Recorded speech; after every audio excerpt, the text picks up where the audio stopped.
Okey, untuk polimer, ini saya letak siap-siap dulu dia punya jawapan. Dia nak 3 markah. Okey, sekejap untuk jimatkan masa, saya type siap-siap dulu. Okey, jadi ini 4 poin yang diberi markah. Jadi awak cuma perlu tulis 3. Okey, polimer sintetik elektroaktif digunakan untuk membuat otot buatan.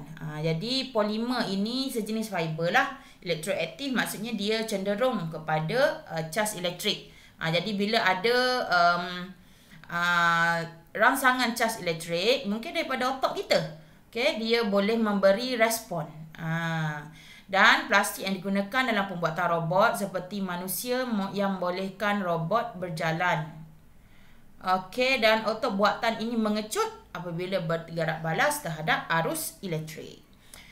Okey, settle untuk soalan nombor 4. Jadi kita akan pergi kepada soalan nombor 5. Rajah 5 menunjukkan proses sintesis protein dan perembesan enzim di dalam satu sel. Okey, apakah yang dilabel sebagai T? Ni T. T tu apa? Dia bulat-bulat di permukaan tu. Kena kenal lalu lah T tu benda. Yang ia duduk di permukaan tu benda. T adalah ribosom.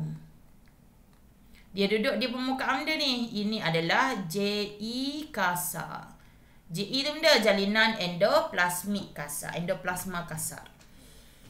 Okey, next. Apakah jenis enzim yang dihasilkan seperti yang ditunjukkan dalam rajah 5? Dia bukan nak tahu enzim selulis ke, enzim amilase ke. Bukan tu. Tetapi dia nak tahu kalau enzim ini dia dibebaskan, terbebas keluar. Jadi nama enzim dia benda. Enzim ekstrasel lah. Sebab dia kegunaan untuk luar sel. Kegunaan di luar sel. Kalau enzim itu dihasilkan dan dia buat di dalam, dalam ni enzim dia. Okey, jadi enzim ini enzim intrasel untuk kegunaan dalam sel.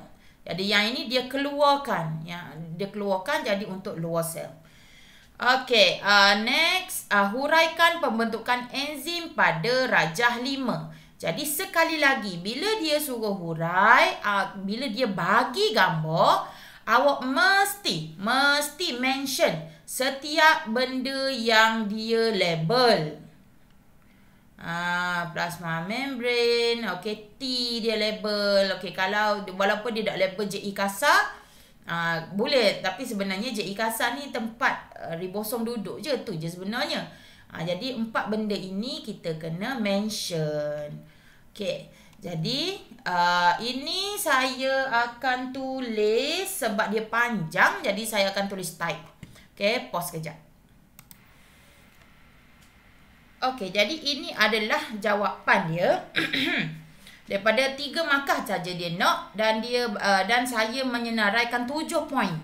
Jadi mana-mana 7 poin ini kalau awak jawab, tapi mesti ikut turutan. Kalau pembentukan enzim, pembentukan enzim ni, kalau awak start dengan protein diangkut oleh vesikel rembesan, kemudian ribosom mensintesis protein. Okey, jadi daripada soalan daripada turutan yang kelima, dulu patut jadi nombor 2. Salah.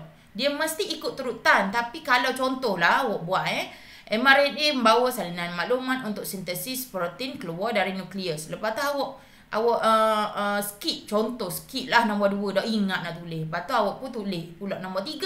Protein diangkut oleh vesikel angkutan ke jasad Golgi. Kalau skip macam itu diterima sebab masih lagi di dalam turutan. Okey, kena ikut turutan. Kalau dah ikut turutan, awak sebut ribosom mensintesis protein. Lepas tu mRNA membawa salinan maklumat untuk sintesis protein keluar dari nukleus. Jadi benda itu, proses itu sudah terbalik. Jadi terbalik kita tidak terima. Okey, jadi pilih saja antara 7 poin itu, 3 poin untuk 3 markah. Okey, dan D. Ini jangan lupa salin Okey, dan ini sebenarnya ada dalam nota saya modul yang saya dah bagi tu. Okey, dinyatakan enzim yang digunakan untuk penghasilan produk bijirin dan terangkan fungsi enzim tersebut. Okey, yang ini dia biasanya untuk pemakanan dia tak pernah lagi lah mention enzim ni, tapi sebenarnya enzim ni ada lah. Okey, jadi enzim ini adalah enzim selulis. Biasanya kita nak buat agar-agar, nak ekstrak rumpai laut.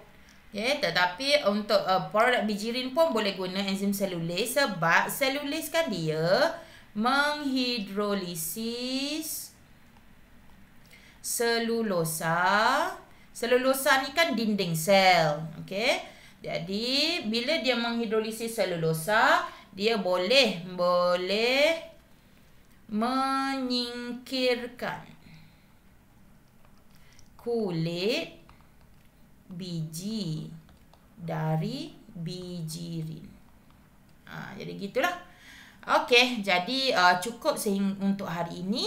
Jadi insya-Allah kita akan bertemu lagi di kelas yang akan datang. Assalamualaikum warahmatullahi wabarakatuh.